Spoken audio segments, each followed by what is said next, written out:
T G, ഞാൻ ഈ സ്ഥിരമായിട്ട് മീഡിയ വൺ ടി വിയിലെ മറ്റേ അടുപ്പ് കൂട്ടി ചർച്ചയുണ്ടല്ലോ, ഔട്ട് ഓഫ് ഫോക്കസ്, അത് കാണാറുണ്ട്. അതിനകത്ത് സ്ഥിരം പറയുന്ന ഒരു പദമുണ്ട്, ഡീപ്പ് സ്റ്റേറ്റ്. ഇനിയിപ്പോൾ നരേന്ദ്രമോദിയല്ല, വേറെ സർക്കാർ വന്നാലും സംഘപരിവാറിൻ്റെ ഒരു ഡീപ്പ് സ്റ്റേറ്റ് ഉണ്ട്.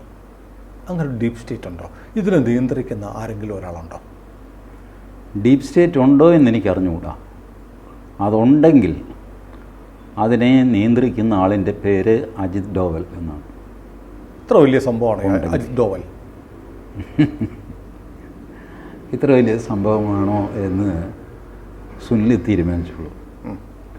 1945 ഗഡ്വാൾ പ്രദേശത്ത്, ഇന്നത്തെ ഉത്തരാഖണ്ഡ്, അവിടെയാണ് അജിത് ഡോവൽ ജനിക്കുന്നത്. ഒരു പട്ടാള മേജറുടെ മകനായിട്ടാണ് ജനനം. ഓ, അത് ശരി. അപ്പോൾ ആ പാരമ്പര്യം മനസ്സിലായ ആഗ്ര യൂണിവേഴ്സിറ്റിയിൽ നിന്ന് മറ്റേ എക്കണോമിക്സിലാണ് ബിരുദമെടുത്തത് അദ്ദേഹം. പക്ഷേ അദ്ദേഹം IPS പരീക്ഷയ്ക്ക് എഴുതിയ വർഷം തന്നെ പാസ്സാവുകയും ചെയ്തു. 1969 എൻ്റെ ഓർമ്മ. കേരള കേഡറായിരുന്നു. കേരള കേഡറായിട്ട് വന്നു. കോട്ടയം അഡീഷണൽ SP ആയിരുന്നു, ASP. അങ്ങനെ ഒരു കഷ്ടിച്ച് 3 വർഷം ഇരിക്കുമ്പോഴാണ് തലശ്ശേരി കലാപം നടക്കുന്നത്. തലശ്ശേരി കലാപം നടക്കുമ്പോൾ ഈ നമ്മൾ കരുണാകരന് 110 കുറ്റമൊക്കെ പറയുമെങ്കിലും കരുണാകരൻ ചില കാര്യങ്ങൾ വളരെ സൂക്ഷ്മദൃഷ്ടിയാണ്. അജിത് ഡോവലിനെ കോട്ടയത്തു നിന്ന് മാറ്റി തലശ്ശേരിക്ക് വിട്ടു, കണ്ണൂരേക്ക് വിട്ടു. കണ്ണൂരിൻ്റെ കീഴിലാണ് തലശ്ശേരിയൊക്കെ വരുന്നത്. അവിടുത്തെ ASP ആയിരുന്നു. അവിടെ പോയി ഈ കലാപം അമർച്ച ചെയ്യണം, എന്ത് വന്നാലും വേണ്ടില്ല, ഇതാണ് കരുണാകരൻ്റെ ആവശ്യം. അപ്പോൾ അന്നത്തെ ടോപ്പ് റാങ്കിങ് പോലീസ് ഓഫീസേഴ്സും പറഞ്ഞു, നമുക്ക് ഈ പയ്യനെ വിടാം, ഇവൻ ചെയ്യും. കരുണാകരനും കോട്ടയത്തെ ഇയാളുടെ പെർഫോമൻസ് പലപ്പോഴും ഈ നിയമവിരുദ്ധമായിട്ട് അജിത് ഡോവലൊന്നും ചെയ്യുന്നില്ല. പക്ഷേ നിയമത്തിനുള്ളിൽ വെച്ച് അജിത് ഡോവൽ പൂട്ടിക്കഴിഞ്ഞാൽ പിന്നെ ബ്രഹ്മാവ് വിചാരിച്ചാൽ ആ പൂട്ട് തുറക്കാൻ പറ്റില്ല, അങ്ങനെ പൂട്ടിക്കളയും. അത് മിന്നൽ വേഗത്തിൽ ചെയ്യും, അധികം ആലോചിക്കുക, ഇൻ്റലിജൻസ് ഇൻപുട്ട് വരട്ടെ. ഇൻ്റലിജൻസ് എന്നൊക്കെ പറഞ്ഞു കഴിഞ്ഞാൽ അത് ഞാൻ തന്നെ. അപ്പോൾ ഈ സ്വഭാവക്കാരനായ അജിത് ഡോവൽ തലശ്ശേരിയിൽ പോയപ്പോൾ ആദ്യം നോക്കിയത് ഈ കലാപത്തിൻ്റെ പിന്നിലാരാണ്. കലാപം റോട്ടിൽ കിടന്ന് അങ്ങോട്ടും ഇങ്ങോട്ടും അടിക്കുന്ന കാര്യമൊക്കെ ശരി, ഇതിനൊരു കിങ് പിന്നുണ്ടാകും കലാപത്തിന് എപ്പോഴും. ഈ കലാപം നടന്നാൽ അതിൻ്റെ ബെനിഫിഷ്യറി ആയിട്ടുള്ള ഒരു ടീമുണ്ടാവും, അല്ലെങ്കിൽ ഒരാളുണ്ടാവും. ഈ ആളെ കണ്ടെത്തിയിട്ട് പച്ചയ്ക്ക് റോഡിൽ വെച്ച് അറസ്റ്റ് ചെയ്ത് ജീപ്പിൽ കയറാൻ പറഞ്ഞ് കയറിയില്ല, നടത്തിക്കൊണ്ട് പോയി സ്റ്റേഷനിൽ കൊണ്ടുപോയിട്ട് റിവോൾവർ എടുത്ത് നെറ്റിക്ക് നേരെ ചൂണ്ടി പൊട്ടിച്ച് കളയും ഞാൻ. ഇയാൾ ഞെട്ടിപ്പോയി, മൂത്രം ഒഴിച്ചു പോയി. അയാളുടെ പേര് ആരിഫ് മുഹമ്മദ് ഖാൻ എന്ന ഗവർണർ പറയാത്തത് കൊണ്ട് ഞാനും പറയുന്നില്ല. ആ ആളിനോട് പറഞ്ഞു, ഈ കലാപം ഇപ്പോൾ നിൽക്കണം, റൈറ്റ് നൗ. ഞാൻ നിന്നെ വെറുതെ വിടാം, നീ പുറത്തേക്ക് പോകും, but you will be under my watch. നിനക്ക് രക്ഷപ്പെടാൻ സാധ്യമല്ല. നീ പുറത്തേക്ക് പോകുന്നത് കലാപം അവസാനിപ്പിക്കാൻ വേണ്ടിയിട്ടാണ്. ഞാൻ ഇന്ന സമയത്തിനുള്ളിൽ ഇതെല്ലാം ശാന്തമാക്കി നിങ്ങൾ കൊള്ളയടിച്ച വസ്തുക്കളും പരസ്പരം കൈമാറണം. അവർ നിങ്ങളുടെയും നിങ്ങൾ അവരുടെയൊക്കെ എടുത്തിട്ടൊക്കെയുണ്ട്. ഇതെന്താ ഏതാണെന്നൊന്നും എനിക്കറിയാമല്ല, പക്ഷേ ഈ സാധനം കൈമാറി സകലതും ശാന്തമാക്കണം. ചെയ്തു. ആൾ മൂത്രമൊഴിച്ചാണെങ്കിലും പുറത്താരോടും പറയരുത് സാർ എന്ന് പറഞ്ഞ് കണ്ണും തുടച്ച് തലശ്ശേരി കലാപം അമർച്ച. ഇത് പോലീസ് സർക്കിൾസിൽ വലിയ അത്ഭുതമായിരുന്നു. ഒരു കലാപം ഇങ്ങനെ പിടിച്ചു കിട്ടിയ പോലെ, സ്വിച്ച് ഇട്ടതുപോലെ നിർത്തുക. അപ്പോൾ അജിത് ഡോവൽ പറഞ്ഞു, ഇതിൻ്റെ സ്വിച്ച് എവിടെയെന്ന് കണ്ടുപിടിക്കുക എന്നുള്ളതാണ് ഇതിൻ്റെ പ്രധാനപ്പെട്ട ജോലി. നമ്മൾ ഈ അവിടെ ഇവിടെയും വെള്ളം ചീറ്റുകയും പിടിക്കുകയൊക്കെ ചെയ്തിട്ട് കാര്യമൊന്നുമില്ല. ഈ സ്വിച്ച് ഓഫ് ചെയ്ത് കഴിഞ്ഞാൽ ഈ പ്രവൃത്തി നിൽക്കും. ആ സ്വിച്ച് ഞാൻ കണ്ടുപിടിക്കും. കോട്ടയത്തു നിന്ന് കണ്ണൂരേക്കുള്ള യാത്രയ്ക്കിടയിൽ കണ്ണൂർ ബന്ധപ്പെട്ടവരുമായിട്ട് സംസാരിച്ച് സ്വിച്ച് ഏതാണെന്ന് മനസ്സിലാക്കിയിട്ട് ആ സ്വിച്ച് അങ്ങ് ഓഫ് ചെയ്തു. ഇനി അതെല്ലാം ഓണായിട്ട് തുടരാനാണ് ഭാവമെങ്കിൽ നെറ്റിയിൽ ഒറ്റ ഉണ്ട കയറ്റിയാൽ അത് പുറകെ കൂടെ പുറത്തേക്ക് ഇറങ്ങും. തലച്ചോറ് പുറകുവശത്തൂടെ പുറത്തേക്ക് ചാടും. നിന്നു, സ്വിച്ച് ഓഫ് ചെയ്തു. IB സെൻട്രൽ ഇൻ്റലിജൻസ് ബ്യൂറോ ഈ റിപ്പോർട്ട് കിട്ടിക്കഴിഞ്ഞപ്പോൾ IB തീരുമാനിച്ചു ഇയാളെ ഞങ്ങൾക്ക് വേണം. കാരണം ഇത്ര പെട്ടെന്ന് ഈ സ്വിച്ച് കണ്ടെത്താൻ സാധിക്കുക എന്ന് പറഞ്ഞാൽ നിസ്സാര സംഗതിയല്ല. മറ്റാക്ഷൻ സാധാരണ പോലീസുകാർ ചെയ്യും, ജലപീരങ്കി, ലാത്തി ചാർജ്, ടിയർ ഗ്യാസ്, ഇതൊക്കെ സാധാരണ ഓപ്പറേഷൻ. ഇതൊന്നും ഇല്ലാതെ ഈ സ്വിച്ച് ഓഫ് ചെയ്യുന്ന ആ സാമർഥ്യം, സ്വിച്ച് കണ്ടുപിടിച്ചു കഴിഞ്ഞാൽ ഓഫ് ചെയ്യുന്നത് നിസ്സാരമാണ്, എല്ലാവർക്കും അറിയാം. പക്ഷേ ഇത് കണ്ടുപിടിക്കണ്ടേ, ഇതാണ് സ്വിച്ച് എന്ന് മനസ്സിലാവണ്ടേ. ഇത് അജിത് ഡോവലിന് മാത്രം പറ്റുന്നൊരു കാര്യമാണ്. അങ്ങനെ അജിത് ഡോവൽ IBയിലെത്തി. പുള്ളിയുടെ അസൈൻമെൻറ്റ് അന്ന് ഈ ഇന്ദിരാഗാന്ധി നമ്മൾ ഒന്നാം പൊക്രാൻ പരീക്ഷണം നടത്തി. ആ സമയത്ത് പാകിസ്ഥാൻ ഞെട്ടി ഉണർന്നു. ഷൊട്ടാ, ഇത് മോശമായി പോയല്ലോ എന്ന് പറഞ്ഞിട്ട് അവരുടെ കഹൂട്ട റിയാക്ടർ AQ ഖാൻ അവരുടെ ന്യൂക്ലിയർ സയൻറ്റിസ്റ്റായിരുന്നു. അങ്ങേര് അവിടെ ഓപ്പറേഷൻ തുടങ്ങി. അവരെ സഹായിക്കാനായിട്ട് ഫ്രാൻസും ഉണ്ട്, ചൈനയുമുണ്ട്. ഫ്രാൻസ് ആദ്യം സഹായിക്കാൻ തുടങ്ങിയെങ്കിലും ഇത് ഇന്ത്യയുമായിട്ട് വഴക്കുണ്ടാക്കാൻ വേണ്ടിയിട്ടുള്ള പരിപാടിയാണ് എന്ന് മനസ്സിലാക്കിയപ്പോൾ ഫ്രാൻസ് പിന്മാറി, ചൈന പിന്മാറിയില്ല. അപ്പോഴൊരു അഭ്യൂഹം നിലനിൽക്കുന്നു, ഇതെവിടെയാണ്, എന്താണ് ഇവർ ചെയ്യുന്നതെന്ന് കൃത്യമായ വിവരം നമുക്ക് കിട്ടുന്നില്ല. കഹൂട്ടയിലാണ് എന്നൊരു വിവരം കയ്യിലുണ്ട്. അജിത് ഡോവൽ കഹൂട്ടയിൽ പോകുന്നു, പാകിസ്ഥാൻ. കഹൂട്ട അവരുടെ കോംപ്ലക്സിന് പുറത്ത് തെണ്ടാനിരിക്കുന്നു. ഈ ഹോട്ടൽ ഇറങ്ങി വന്നു കഴിയുമ്പോൾ ഉത്തരേന്ത്യയിലേക്ക് കണ്ടിട്ടില്ലേ, പിച്ചക്കാരിങ്ങനെ ഇരിക്കും, ചിലർ നടക്കും, ചിലർ സാർ കുച്ച് ദേതു. ഈ കൂട്ടത്തിൽ ഇങ്ങനെ ഇരുന്നിട്ട് വലിയ പ്രയോജനമൊന്നും ഉണ്ടായില്ല, വലിയ ഫീഡ്ബാക്കൊന്നും കിട്ടിയില്ല. അവിടെ കയറി ഇറങ്ങിയും പോകുന്ന ആൾക്കാർ ഏകദേശം പുള്ളിക്ക് മനസ്സിലായി എന്നുള്ളതല്ലാതെ പ്രത്യേകിച്ച് പ്രയോജനമൊന്നുമില്ല. അതിനകത്ത് ആക്ടിവിറ്റി എന്താണെന്നറിയണ്ടേ. ഈ ന്യൂക്ലിയർ ആക്ടിവിറ്റി നടക്കുന്നുണ്ട്, വേറെ എന്ത് നടന്നാലും നമുക്ക് കുഴപ്പമൊന്നുമില്ല, നടന്നില്ല. പുള്ളി എന്ത് ചെയ്തെന്നറിയാമോ, അടുത്തൊരു ബാർബർ ഷാപ്പിൽ ഇടയ്ക്കിടയ്ക്ക് പോയി ഇരിക്കാൻ തുടങ്ങി. വീക്കിലി പത്രം ഒക്കെ വരും, പേരിനൊന്ന് പുള്ളി മുടി വെട്ടിക്കുകയും ചെയ്യും പല ബാർബർ ഷാപ്പുകളിൽ. അപ്പോൾ അവിടെ ഈ കഹൂട്ടയിലെ ശാസ്ത്രജ്ഞന്മാർ മുടി വെട്ടിക്കാൻ പറ്റും. ഇങ്ങനെ ആരൊക്കെ അകത്തേക്ക് പോകുന്നു നോക്കി വെച്ചിട്ടുണ്ടല്ലോ, അവർ മുടി വെട്ടിക്കാൻ കയറുമ്പോൾ പുള്ളിയും പുറകെ കയറും. ഇവർ മുടി വെട്ടിച്ചിട്ട് പോകുമ്പോൾ ഈ താഴെ കിടക്കുന്ന മുടിയില്ലേ, അത് പുള്ളി കുറച്ചെടുത്ത് പോക്കറ്റിലിടും.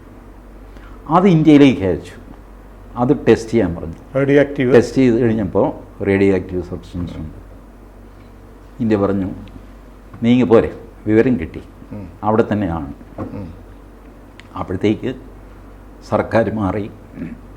88-ൽ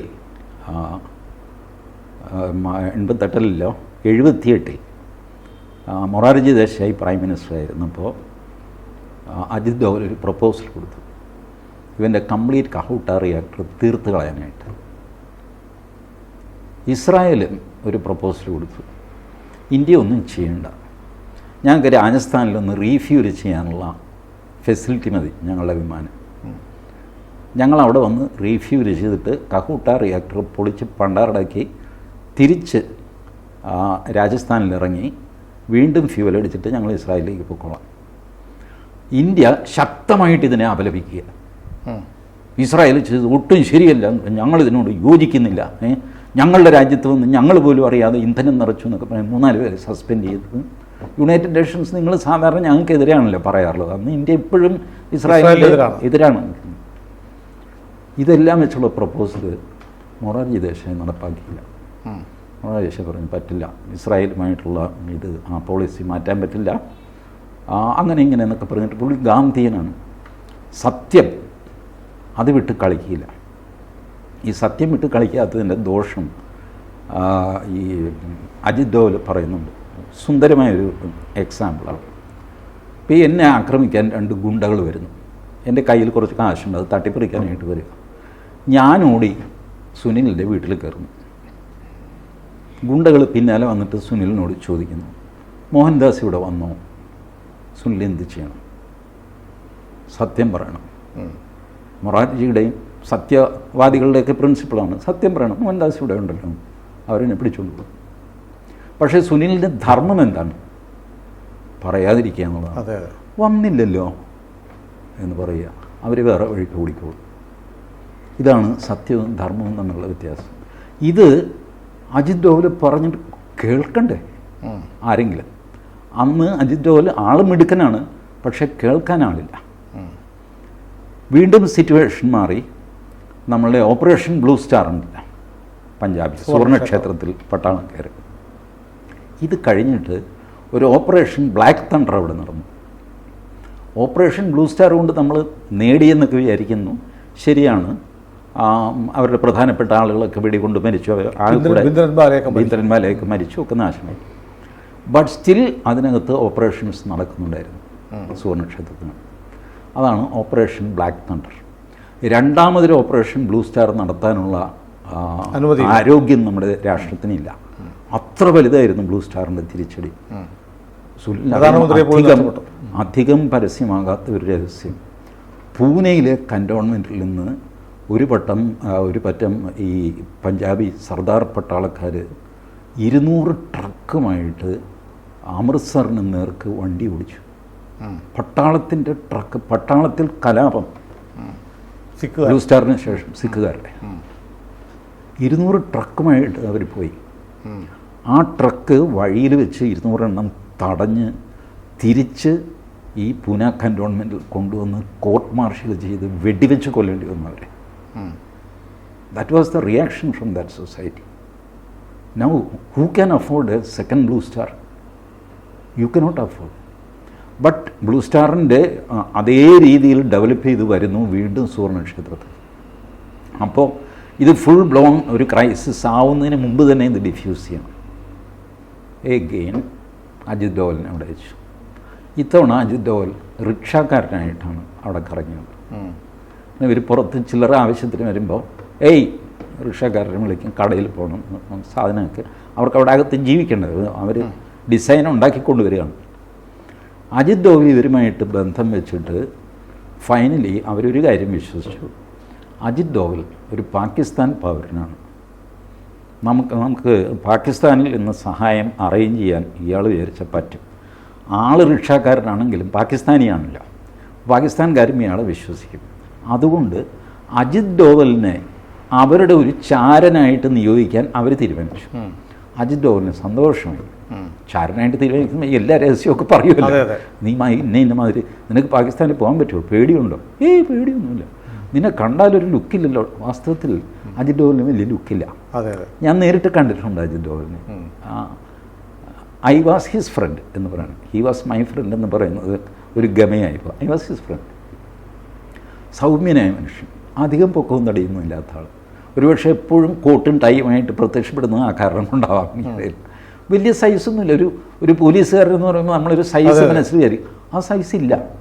എൻ്റെ അത്രയും പൊക്കമൊക്കെ ഉള്ളൂ, കുറച്ചുകൂടെ തടിയും ആരോഗ്യമൊക്കെ ഉണ്ട്. എനിവേ ഇവർ അജിത് ഡോവലിനെ ചാരനാക്കി വെച്ച് അകത്ത് കൊണ്ടുപോയിട്ട് ഈ അറേഞ്ച്മെൻറ്റ്സ് സംഗതിയൊക്കെ, ബാക്കി നമുക്ക് പാകിസ്ഥാനിൽ നിന്ന് നമുക്ക് സഹായം കിട്ടണം, ആയുധം കിട്ടണം, AK-47 തേങ്ങാക്കൊലയൊക്കെ കിട്ടണം, ഒക്കെ ഞാൻ ഏറ്റുചേട്ടാന്ന് പറഞ്ഞിട്ട് ഇദ്ദേഹം രാത്രി ഡൽഹിയിലെത്തിയിട്ട് IBക്ക് വിവരം കൊടുത്തു. ഇതാണ് സംഭവം. അതിനുശേഷമാണ് ഓപ്പറേഷൻ ബ്ലാക്ക് തണ്ടർ നടത്തി ഇവന്മാരെ മുഴുവൻ പൊക്കി സുവർണക്ഷേത്രം ശുദ്ധമാക്കിയത്. അജിത് ഡോവൽ ചെയ്തതാണ്. ഇപ്പം ഇവർ ഖത്തറിൽ നിന്ന് 8 നാവികന്മാരെ വിട്ടു. അതിൻ്റെ 3 ദിവസം മുമ്പ് അജിത് ഡോവൽ ഖത്തറിലേക്ക് പോയി. എന്തിനാണെന്ന് ആർക്കും അറിയില്ല. പട്ടി ചന്തയ്ക്ക് പോയ പോലെ അജിത് ഡോവൽ തിരിച്ചു വന്നു. 2 ദിവസം കഴിഞ്ഞപ്പോൾ ഇവർ റിലീസ് ചെയ്യുകയും ചെയ്തു. ഇദ്ദേഹത്തിൻ്റെ ഒരു പ്രത്യേകത ശ്രദ്ധിച്ചിട്ടുണ്ടോ? ലോകത്തെ സകല തീവ്രവാദികളുമായിട്ട് ഒരു കണക്ഷൻ പുള്ളിക്കുണ്ട്. അത് നമ്മുടെ ഖണ്ഡഹാർ എയർപ്ലെയിൻ, നമ്മുടെ എയർ ഇന്ത്യ വിമാനം പിടിച്ചു വെച്ചല്ലോ താലിബാൻ. അതിൽ വലിയ ബഹളമൊക്കെ ആയി, നമ്മൾ കീഴടങ്ങണം.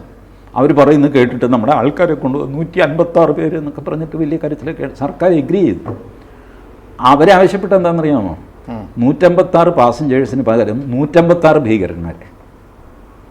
ചൂടോ, ഇതിപ്പോൾ എന്ത് ചെയ്യും? ഇപ്പുറത്താണെങ്കിൽ ജാഥ വൃന്ദാക്കരാട്ടൊക്കെ നിലവിളിക്കുന്നു, വലിയ ബഹളം. പിന്നെയും വിളിച്ചു അജിത് ഡോവലിനെ. വാജ്പേയി സർക്കാരാണ് പറഞ്ഞു, എന്ത് ചെയ്യും മോനെ? അല്ല, വിട്ടുകൊടുക്കാമെന്ന് സമ്മതിച്ചോ? വിട്ടുകൊടുക്കാമെന്ന് സമ്മതിച്ചോ, പക്ഷെ 156 എങ്ങനെയാണ് വിട്ടുകൊടുക്കുന്നത്? അപ്പോൾ വിട്ടുകൊടുക്കാം എന്ന് പറഞ്ഞതിൻ്റെ എണ്ണം കുറയ്ക്കണം, അതാണ് എൻ്റെ ജോലി അല്ലേ. ശരി, അഫ്ഗാനിസ്ഥാനിൽ പോയി. അങ്ങനെ 156 നിന്ന് അത് 7 ആക്കി കുറച്ചു. ഇതിനെന്ത് ചെയ്തു എന്ന് ആർക്കും അറിയില്ല. അജിത് ഡോവലിനൊരു കാര്യമുണ്ട്. അജിത് ഡോവലിന് ഈ നമ്മുടെ വസുധൈവ കുടുംബകം അത് വിശ്വാസമില്ല. ചാണക്യനെ ബേസ് ചെയ്താണ് അജിത് ഡോവലിൻ്റെ ഓപ്പറേഷൻ. വസുധൈവ കുടുംബകൾക്ക് സന്യാസിമാർക്ക് പറഞ്ഞിട്ടുള്ളതാണ്, ഓർഡിനറി മനുഷ്യർക്ക് പറഞ്ഞിട്ടുള്ളതല്ല. ഇത് സത്യമാണ് കേട്ടോ. നമുക്ക് വേറൊരു ദിവസം അത് വസുധൈവ കുടുംബകം ചർച്ച ചെയ്യാം. It's A ഫുള്ളിഷ് idea, it's A Noble idea. At the same time for A state or A nation it is A ഫുള്ളിഷ് idea. ഇത് അജിത് ഡോവലിനെ അറിയാം. അജിത് ഡോവൽ അതുകൊണ്ട് ബെഗ്, ബോറോ ആൻഡ് സ്റ്റീൽ, ഭാരതത്തിൻ്റെ സുരക്ഷ വരുമ്പോൾ ഈ 3 കാര്യവും തെണ്ടും, പിച്ചക്കാരനാകും, റിക്ഷാക്കാരനാകും, കടം മേടിക്കും, മോഷ്ടിക്കും. ഇത് 3ഉം അജിത് ഡോവൽ ചെയ്യും രാജ്യസുരക്ഷയ്ക്ക് വേണ്ടിയിട്ട്. ചിലയിടത്തൊക്കെ കാശ് കൊടുത്തിട്ടുണ്ട്. നമ്മുടെ ആൾക്കാരെ പിടിച്ചുകൊണ്ട് വിടിയിക്കാൻ ഒരു മാർഗവുമില്ല. ഇവിടെയാണെങ്കിൽ ബഹളം തുടങ്ങുമില്ല. നമ്മൾ വലിയ ആത്മവിശ്വാസമുള്ളൊരു ജനതയല്ല, ആയി വരുന്നതേ ഉള്ളൂ. അപ്പോൾ നമ്മൾ പെട്ടെന്ന് അവൻ ചോദിക്കുന്ന കൊടുത്തിട്ട് വിട്ടൊന്നും ചേട്ടാ വിട്ടുണ്ട്. ഈ കാശ് നെഗോഷിയേറ്റ് ചെയ്ത് ഏറ്റവും കുറവ് കാശിൽ ഇവരെ ഇറക്കിക്കൊണ്ട് വരണ്ടേ. ഇതൊക്കെ ഇദ്ദേഹം ചെയ്യും, എന്തും ചെയ്യും. രാജ്യത്തിന് വേണ്ടിയിട്ട്, രാജ്യസുരക്ഷയ്ക്ക് വേണ്ടിയിട്ട് മോഷ്ടിക്കാനാണെങ്കിൽ മോഷണം നടത്തും. അതാണ് അജിത് ഡോവലിൻ്റെ പ്രത്യേകത. അതുകൊണ്ടാണ് ഇത്രയും വർഷം കഴിഞ്ഞിട്ട്, അദ്ദേഹം റിട്ടയറായി കഴിഞ്ഞിട്ടും നാഷണൽ സെക്യൂരിറ്റി അഡ്വൈസറായിട്ട് വെച്ചിരിക്കുന്നത് ഈ വസുധൈവ കുടുംബകമല്ല, ചാണക്യനാണ് വർക്കിംഗ് മോഡൽ എന്നുള്ള അദ്ദേഹത്തിൻ്റെ പോളിസി ഉണ്ടാകും. ഞാൻ അദ്ദേഹത്തെ IB നിന്ന് റിട്ടയർ ചെയ്തതിന് ശേഷമാണ് ഞാൻ പരിചയപ്പെടുന്നത്. അദ്ദേഹം കണ്ണൂർ, ഞാനുമൊക്കെ ചേർന്ന് ഓർഗനൈസ് ചെയ്തൊരു പരിപാടിയിൽ സംസാരിക്കാനായിട്ട് വരുന്നു. മംഗലാപുരം എയർപോർട്ടിൽ ഇറങ്ങിയിട്ടാണ് കണ്ണൂർ വരുന്നത്. അപ്പോൾ ഞാൻ വിളിച്ച് ചോദിച്ചു, സാർ മംഗലാപുരം എയർപോർട്ടിൽ നിന്ന് കണ്ണൂരേക്ക് വരാൻ വണ്ടി സാർ എത്തുന്ന ഏത് ഫ്ലൈറ്റ് എന്ന് വെച്ചു. പുള്ളി കറക്റ്റായിട്ട് പറഞ്ഞു, you need don't do anything, you be in touch with Kannur SP, he will make all arrangements. Kannur SP വിളിക്കാൻ പേടിയായിട്ട് ഞാൻ അവിടെ ചെന്ന് സമക്ഷത്തിങ്കൽ ചെന്നു, സാർ മുതലാളി വരുന്നുണ്ട്, എന്താ വെച്ചാൽ നിങ്ങളൊന്നും ചെയ്യണ്ട, ഞാൻ എത്തിച്ചോളാം പുള്ളിയോടെ. ഗസ്റ്റ് ഹൗസ്, ഗവൺമെൻറ് ഗസ്റ്റ് ഹൗസിൽ താമസം ഏർപ്പാടാക്കിയിട്ടുണ്ട്, നോ പ്രോബ്ലംസ്. പുള്ളിയെ പ്രസംഗിക്കാൻ സ്റ്റേജിൽ ഞങ്ങൾ കൊണ്ടുവരും, നിങ്ങൾ റിലാക്സ് ആയിട്ടിരുന്നു. പ്രസംഗിച്ച് താഴെ ഇറങ്ങിക്കഴിഞ്ഞാൽ പുള്ളി ഞങ്ങളുടെ പ്രോപ്പർട്ടിയാണ്, ഞങ്ങൾ കൊണ്ടുപോകും. This is റിട്ടയർഡാണ്. IBയിൽ നിന്ന് IB ഡയറക്ടറായിട്ട് റിട്ടയർ ചെയ്തിട്ട് പഴയ കണ്ണൂരിൽ പുള്ളിക്കുള്ള ഹോൾഡ് ആലോചിച്ചു നോക്കണം. പുള്ളി വരുന്നു എന്ന് പറഞ്ഞിട്ട് അവർ എയർപോർട്ടിൽ നിന്ന് പൊക്കി പുഷ്പം പോലെ ഞങ്ങളുടെ വേദിയിൽ എത്തിക്കുന്നു, ഇറക്കിക്കൊണ്ടും പോകുന്നു. അന്നാണ് ഞാൻ ആദ്യം പുള്ളിയെ പരിചയപ്പെടുന്നത്. പിന്നീട് ഡൽഹിയിൽ വെച്ച് UPA ഭരണകാലത്ത് ഈ ആൻറ്റി കറപ്ഷൻ മൂവ്മെൻറ്റിലൊക്കെ അജിത് ഡോവലും ഒക്കെ ഉണ്ടായിരുന്നു. അപ്പോൾ അങ്ങനെ ധാരാളം സംസാരിച്ചിട്ടൊക്കെ ഉണ്ട്. നാഷണൽ സെക്യൂരിറ്റി അഡ്വൈസർ പുള്ളി ആയ ദിവസം ഞങ്ങളുടെ കമ്മ്യൂണിക്കേഷൻ കട്ടായി. ഞാൻ പുള്ളിയെ കാണാൻ ശ്രമിച്ചിട്ടില്ല, വിളിക്കാൻ ശ്രമിച്ചിട്ടില്ല, പുള്ളി എന്നെ വിളിച്ചിട്ടുമില്ല, കാണാൻ ശ്രമിച്ചിട്ടില്ല, ഒന്നുമില്ല. അതിനുശേഷം പലതവണ ഞാൻ ഡൽഹിയിൽ പോയി നാഷണൽ സെക്യൂരിറ്റി അഡ്വൈസർ ഇരിക്കുന്നത് എവിടെയാണെന്ന് പോലും ഞാൻ അന്വേഷിച്ചില്ല. അന്വേഷിക്കാൻ പാടില്ലല്ലോ, ഒരു പൗരൻ എന്നുള്ള നിലയിൽ ഞാനത് ചെയ്തുകൂടാ. ഇനി NSA പോസ്റ്റിൽ നിന്ന് എപ്പോഴെങ്കിലും അദ്ദേഹം ഒഴിവാകുകയാണെങ്കിൽ അപ്പോൾ എഗെയിൻ ഞങ്ങളുടെ കോണ്ടാക്റ്റ് പുനരുജ്ജീവിക്കും. അതുവരെ it is meticulously keeps his identity, അദ്ദേഹത്തിൻ്റെ ഡ്യൂട്ടി. ലാസ്റ്റ് ഒരു കാര്യം കൂടെ പറയാം. ഇത് അദ്ദേഹം തന്നെ പ്രസംഗത്തിലും വ്യക്തിപരമായിട്ട് എന്നോട് പറഞ്ഞു. അദ്ദേഹം പുള്ളി വലിയ ജാസൂസ് കളിച്ചു. പാകിസ്ഥാനിൽ പോയി ഒരാഴ്ച അവിടെ താമസിച്ചിട്ട് ചില കാര്യങ്ങൾ സംഘടിപ്പിക്കുന്നത്. സർദാർജിയുടെ വേഷത്തിലാണ്, തലപ്പാവൊക്കെ ഉണ്ട്, പാസ്പോർട്ടും ഒക്കെ ഉണ്ട്, എല്ലാം IBയുടെ ഓപ്പറേഷനുണ്ട്. ഭാര്യയോട് പോലും പുള്ളി സത്യം പറഞ്ഞില്ല. ഭാര്യയോട് പറഞ്ഞു, ഞാൻ ആസാമിലൊരാവശ്യത്തിന് പോവുകയാണ്, ഒരാഴ്ച കഴിഞ്ഞേ വരുള്ളൂ. അപ്പോൾ ഇങ്ങനെ ഇടയ്ക്കിടയ്ക്ക് ഇങ്ങനെ ഒന്നും പറയാതെ മിണ്ടാതൊക്കെ പോകാറൊക്കെ ഉണ്ട്. ഭാര്യ ശരിയെന്ന്. പുള്ളി പോയത് പാകിസ്ഥാനില്ല. 3-ാം ദിവസം പുള്ളി അവിടുത്തെ ഒരു കോൺഫറൻസിൽ സ്പീച്ച് നടക്കുന്നു. പുള്ളി കേട്ടുകൊണ്ടിരിക്കുകയാണ്. പുള്ളിയുടെ കയ്യിൽ ഒരു സ്ലിപ്പ് ഒരാൾ കൊണ്ടുവന്ന് തരുന്നു, പാകിസ്ഥാനി. പുള്ളി സ്ലിപ്പ് തുറന്ന് നോക്കിയപ്പോൾ, mister Ajit Doval, your flight is waiting. പിടിക്കപ്പെട്ടു, തിരിച്ചു പോക്കോളാൻ. ആകെ ഇത്രേ ഉള്ളൂ, mister Ajit Doval, your flight is waiting. മിണ്ടാതെ അവിടെ നിന്ന് ഏറ്റു. പുറത്ത് പോയപ്പോൾ പാകിസ്ഥാനിലെ ISI അതിൻ്റെ ഉദ്യോഗസ്ഥന്മാർ 3 പേര് നിൽപ്പുണ്ട്. പോവാം, ജായെങ്കിൽ ചല. അവരുടെ കാറിൽ അവർ എയർപോർട്ടിൽ കൊണ്ടുവന്നു. വിട്ടോ ചേട്ടാ. പുള്ളി പറഞ്ഞു, this is the only operation I miserably failed. ഞാൻ വിചാരിച്ചു ഞാൻ പരമരഹസ്യമായിട്ടാണ് ഇത് ചെയ്യുന്നത്. പക്ഷേ 3-ാം ദിവസം അവന്മാർ പിടിച്ചു എന്നെ. പക്ഷെ പിടിച്ച് ഈ പിടിക്കുന്നത് നിസ്സാരക്കാരനാണോ? അതുകൊണ്ട് അവിടെ ജയിലിലൊക്കെ ഇട്ട് കഴിഞ്ഞാൽ വൻ പ്രശ്നമാകും, അന്താരാഷ്ട്ര പ്രശ്നമാകും. അതുകൊണ്ട് അവർ നോക്കിയപ്പോൾ പിടിച്ചു എന്ന് വരുന്നത് തന്നെ അജിത് ഡോവലിനും വലിയൊരു മാനസികാഘാതമാണ്, നാണക്കേടാണ്. ആ ശിക്ഷ മതി, വിട്ടേക്കാം. നിങ്ങൾ നിങ്ങളുടെ ശത്രു നിങ്ങളോട് ദയ കാണിക്കുമ്പോഴാണ് നിങ്ങൾ തീരെ ചെറുതായി. പുള്ളി പറഞ്ഞു, that was a psychological attack against me. In my life I have never face such a big psychological attack, but I came back. അദ്ദേഹത്തിൻ്റെ ആത്മവിശ്വാസം കൊണ്ട് ഈ അപമാനത്തിൽ നിന്ന് അദ്ദേഹം കരകയറി. ഇതൊന്നും പുറത്താരും അറിയുന്നില്ല. ഇതൊക്കെ IBയിലെ ഉദ്യോഗസ്ഥന്മാർക്ക് ഏറ് വന്നു കഴിഞ്ഞാൽ പ്രധാനമന്ത്രി, വിദേശകാര്യമന്ത്രി ഇതുപോലുള്ളവരെ അറിയുള്ളൂ. ബട്ട് അദ്ദേഹത്തിൻ്റെ ഉള്ളിൽ നടന്ന ആ ഒരു അനുഭവിച്ച നാണക്കേടുണ്ടല്ലോ, അതിൽ നിന്ന് അദ്ദേഹം തിരിച്ച് കരകയറി വീണ്ടും തൻ്റെ സാമർഥ്യം കൊണ്ട് നാഷണൽ സെക്യൂരിറ്റി അഡ്വൈസറായി. ഇതാണ് അജിത് ഡോവൽ. ഇദ്ദേഹത്തിൻ്റെ കയ്യിലാണെന്ന് നമ്മുടെയൊക്കെ സംരക്ഷണം ഇരിക്കുന്നത്. ഒന്നുകൊണ്ട് പേടിക്കാനില്ല. ധൈര്യമായിട്ട് പോയി അല്പം വെള്ളമൊക്കെ അടിച്ച് കിടന്ന് ഉറങ്ങിക്കോ.